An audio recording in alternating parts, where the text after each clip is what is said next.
My health's been declining recently. To support my mother-in-law with her health issues, our family decided to temporarily live in her house, and so began our days of being constantly bossed around by my mother-in-law and brother-in-law. Then, one day, as my husband was driving, a call came in from my mother-in-law on his cell phone. Because of the poor signal, we put the call on speaker mode. Is she still alive? Stubborn, isn't she? If I wasn't there, she might have seriously been dead. Unaware that they were on a call, the two began their alarming conversation. And just like that, their sinister plan crumbled. Next, they were to receive social penalties for their outrageous actions. My name is Wendy. I live happily with my husband Tony and our beloved daughter Vicky. Our daughter has recently started kindergarten, and she seems to be having a great time every day. Seeing her like this brings a smile to my face each day. Then one day, my husband got a call from my mother-in-law, Barbara. My health's been declining recently, she said in a weak voice. Barbara had suffered a stroke in the past, leaving her with a slight paralysis in her limbs. That being said, her symptoms were not severe, and she was able to live her life without major inconvenience, walking around with a cane. According to her, the after effects of the stroke seemed to be causing her pain. It's hard to live like this. I'm not getting any younger, and if something were to happen, I might not be as lucky as your father was, Barbara continued nervously. What about we all live at your place until your health stabilizes? Catching me off guard. What about your brother, Matt? As far as I knew, Matt, Tony's brother, was living with my mother-in-law. But according to her, Matt was busy job hunting and she didn't feel secure with him alone. I was torn. To be honest, I didn't get along well with Barbara. She always had a lot to say, and I had experienced her being rather harsh towards me in the past. But it wasn't just me who had issues with my mother-in-law. My husband, Tony, didn't exactly have the best relationship with his mother either. Apparently, she had always favored Matt, the eldest son, while Tony was treated as if he were an afterthought. When I broached the topic, Tony replied with a troubled look. That's true, but still, I am her son. Indeed, this seemed like a sentiment typical of Tony, a man of strong responsibility. Out of respect for my husband, I agreed to the temporary move to my in-laws' house. Moving homes is a big deal. Fortunately, our home and the in-laws' home aren't too far apart. Our daughter Vicky probably won't even need to change her kindergarten. Also, Vicky herself seems fairly excited about the idea. So I convinced myself, thinking, it's just until Barbara's health improves. With that, we started our life at my in-laws' house. But my burden turned out to be more than I expected. First off, the house itself is pretty old, and its size means housework is quite a struggle. The time required for cleaning is off the charts. What's more, the volume of cooking and laundry has nearly doubled. I was under the impression that I'd just be helping my mother-in-law, but in reality, most of the housework fell on my shoulders. And while I was working hard, my mother-in-law was... Vicky, darling, it's such a lovely day. Why don't we go shopping together? I want to come. And off she'd go, enthusiastically spending time with her granddaughter. And then, you see, that painting of Matt's won a gold medal. Oh, really? That's interesting. Hey, are you really listening? This is the amazing part. She'd ramble on endlessly about trivial past achievements of her favorite son, all while munching on snacks. To be honest, it was seriously annoying. She seems to be in great shape. How is she in poor health? I eyed my mother-in-law with suspicion. Suddenly, she started coughing as if she was startled. Am I imagining the insincerity here? Well, let's end my rant about my mother-in-law here. Next is about my brother-in-law. He was also a significant pain in the neck. Contrary to the stories I'd heard, Matt turned out to be a jobless singleton almost entirely dependent on his parents. And his thoughts and actions were so childish. It was hard to believe he was a man in his 40s. Wendy, I'm hungry. Where's my lunch? Wendy, why didn't you wake me up? I missed my favorite show. I found myself catering to him as well. Even Vicky, my daughter, helps out around the house. He seemed to think he was entitled to having others look after him. "I'm not your wife nor your mother," I screamed inside my head. The fact that he called me Wendy Darling was also creepy. Moreover, there was something unnerving about the way he looked at me. So, I was leading a tough life, both physically and emotionally due to these two people, but one night, several relatives had gathered for a drinking party at our home. I went upstairs to fetch a fan to improve the ventilation in the living room. The fan should be around here somewhere. Wendy. When I turned around, my brother-in-law was standing behind me out of nowhere. Then, with a smirk on his face, he said something unbelievable. Why don't you ditch boring Tony and start over with me? I couldn't believe my ears, but it seemed I had heard him right. He was ogling me with a lascivious grin on his face. He might have been emboldened by alcohol, but his remark was disgustingly crude to the extreme. "Brother-in-law, you're clearly too drunk. That's not funny, even as a joke." Huh? Are you saying you want to reject me? I might spill your secret to Tony, you know.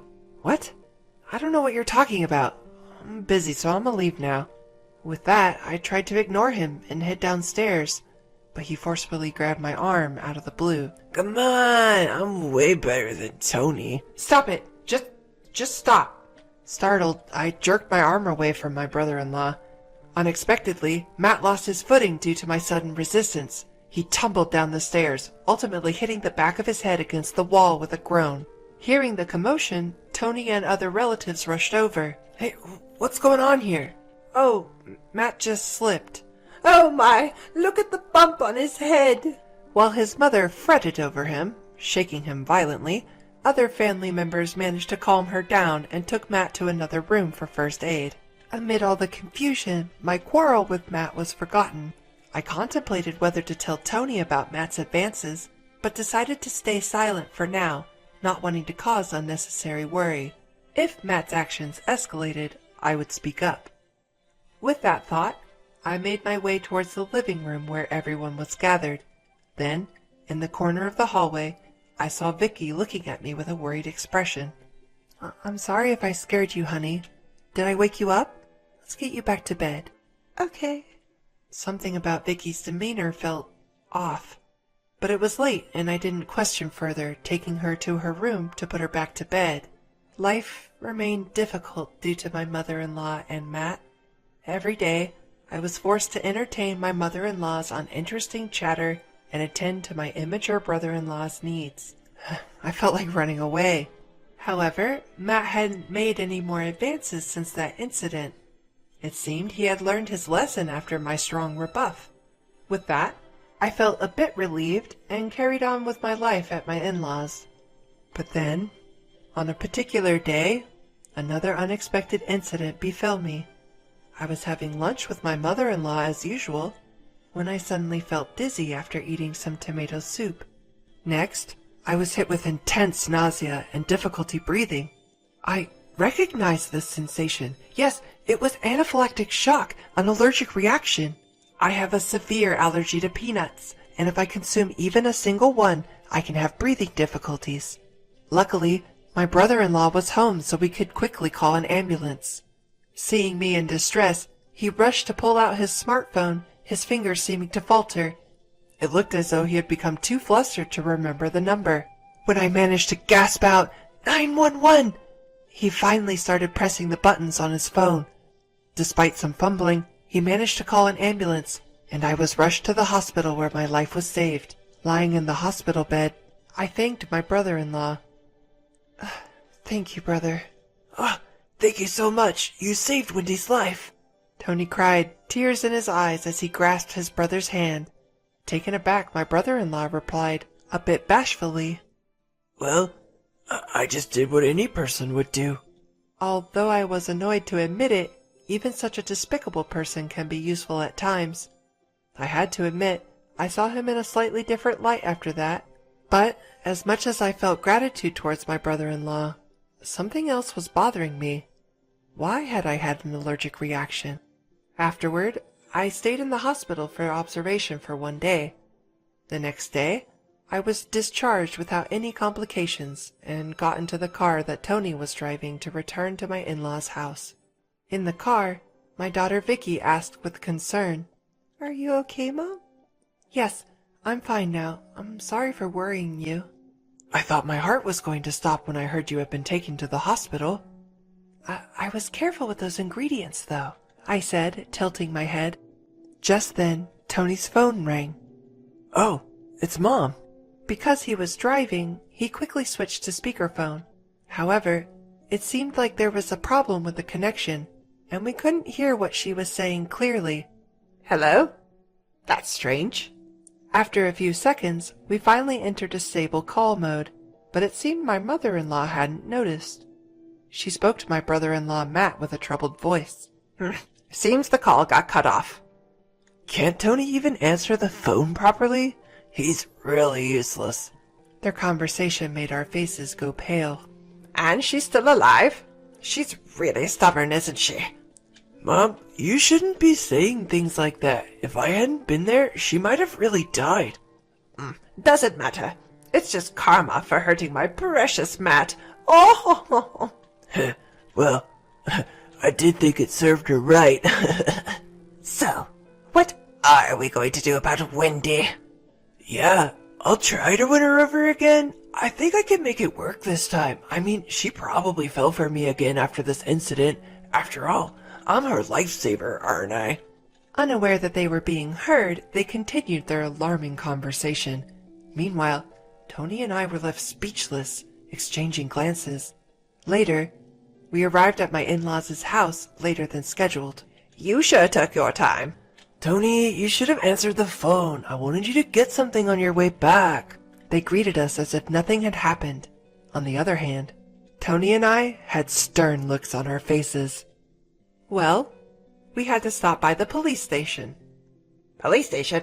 Did you lose something?" "Vicky, your dad and I need to have a serious talk. Can you go to your room for a bit?" "Sure." As our daughter headed for her room, I thrust Tony's phone towards my in-laws. Then I replayed their conversation that had been recorded. As a matter of fact, I had quickly set Tony's phone to record mode at the time. Upon hearing this, my in-laws' face turned pale with shock. "What?" How did you... I continued glaring at the two who wore guilty expressions. What in the world is going on here? "Well, that was just a joke. Sort of a small payback for you rejecting Matt. Stop it, Mom. Don't mention... My brother-in-law stammers, trying to stop his mother from digging herself deeper, but it was already too late. What? She rejected Matt? What's this about? As I explained to my husband, his normally gentle face transformed into something monstrous. Then he furiously started questioning his mother and brother. Before his onslaught, they confessed everything. It turned out that my mother-in-law was attempting to set me up with Matt. Worse still, he seemed to be on board with the plan. So, she had feigned illness to lure me to their house. The idea of trying to turn her daughter-in-law into her son's fiancé was so outlandish, I was chilled to my bones. The reason for this bizarre plan? They felt sorry for Matt, being single despite being the older brother. Their lack of empathy was so astounding, I could hardly believe they were human. Needless to say, their selfish scheme did not pan out, and Matt ended up tumbling down the stairs in a pitiful fashion. As I remembered the events, I shuddered. At the same time, something my brother-in-law had said stuck in my mind. "What secret about me were you using as a threat?" With a side glance at my husband, he grudgingly replied, It was about that $50K you were hiding. It appeared he was after my personal wealth as well, but he was way off the mark. He and my mother-in-law assumed that I was secretly earning money through stock trading or foreign exchange, but in reality, the money was from my hobby of writing, which I'd been doing for some time. In other words, it was a savings account approved by my husband, not some hidden wealth. He's always told me, That money is something you earned with your own hard work, Wendy. You can use it whenever you think it's necessary. Apparently, my brother-in-law had seen my bank book by chance when he visited our house and told his mother about it. Why not make her your wife then? she had suggested. Indeed, it's quite a horror story. Anyway, the plot between the two of them was quickly thwarted. As for my mother-in-law, it seems she was in revenge mode because I not only rejected Matt's advances, but also caused him to get injured. So, she conspired with Matt to mix peanut powder into my lunch. She probably thought that they could retrieve the 50,000 later. But seeing me suffering more than he expected, Matt became frightened and hurriedly called an ambulance. By the way, it seems my mother-in-law had been trying to get the passcode for the bank account from Vicky all this time. Of course, there was no way my daughter would know the number, so it was a wasted effort. But she seemed to be filling my daughter's head with nonsense like, Mommy is doing something wrong to make money. Grandma will take care of it. Oh, don't tell Mommy about this. If you do, she might get arrested by the police. That day, the mystery of my daughter's strange behavior towards me was finally solved. What were you thinking? Scaring your own grandchild like that? Aren't you ashamed of trying to steal your younger brother's wife? I always thought you were a fool, but I never expected this.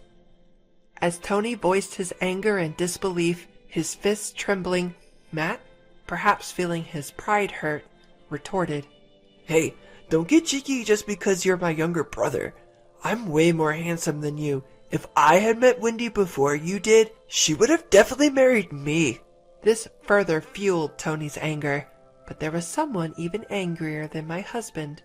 Yes, that was me. You have got to be kidding. Tony is a decent human being, unlike you. There's no way I would marry a deluded jerk like you, even if hell freezes over. You middle-aged narcissist. Grow up and stop adding darling to my name. Before I knew it, I was shouting every insult I could think of. Matt seemed to shrink under my intense glare and harsh words. Regaining my composure, I cleared my throat and told them in a calm voice, Anyway, your actions have crossed the line. I almost died, so I will be filing a criminal complaint for assault. Please pay the damages. I consulted at the local police station earlier. They advised me to discuss this with you first since we're family, but I have no intention of doing that now. No way. You're going to sue us? Faced with our wrath, the two of them were pale as a ghost, prostrating themselves on the ground. Then they started to plead with us in trembling voices, trying to get us to drop the lawsuit. Wait, we didn't think you'd be hurt that badly.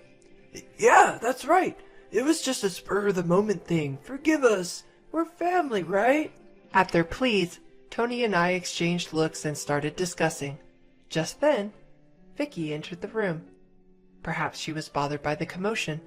Suddenly, my mother-in-law said with a forced smile, Oh, come on, Vicky. We're a little busy right now. Let's go back to your room.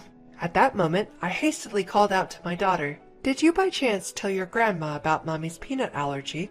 Yes, she told me to tell her about you, so I said that even one peanut would make it impossible for you to breathe, and you'd die. As I gently stroked my daughter's head, I then sent a cold glare at the two of them. There's no room for sympathy here. Accept your social sanctions quietly.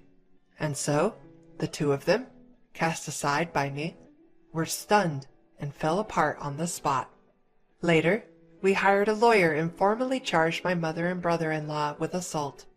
Because it was a family dispute, they didn't end up in prison, but they had to pay about 13 grand for my medical expenses, compensation, and the like. Naturally, neither of them had any savings to cover this, having led such a dissolute life. In the end, they reluctantly sold their family home for cash and made the payment. And as for the two of them now without a home, Oh, it's going to be a little cramped in that house if all 5 of us are going to live there. Tony, when are we gonna do the extension and remodeling? unbelievably, they seemed fully prepared to live in our house. These people are truly hopeless. Of course, such a ridiculous proposal wouldn't stand a chance.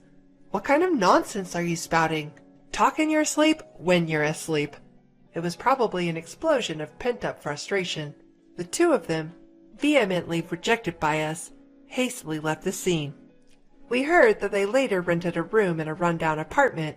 They are said to be living a tough life, surviving on the wages my brother-in-law earns from his part-time job. On the other hand, we had returned to our own home, for the first time in half a year. Ah, such a peaceful atmosphere. I breathed a sigh of relief. I'm sorry. It's my fault for deciding to live together. I should have thought more about it. Don't worry about it. It's your seriousness that I like. That's why I married you. Yes, my husband Tony often gets the short end of the stick due to his serious nature. But that's why... No, precisely because of that. I respect him. I continued speaking to my dejected husband. You looked brave and cool when you punched Matt. Violence isn't good, though.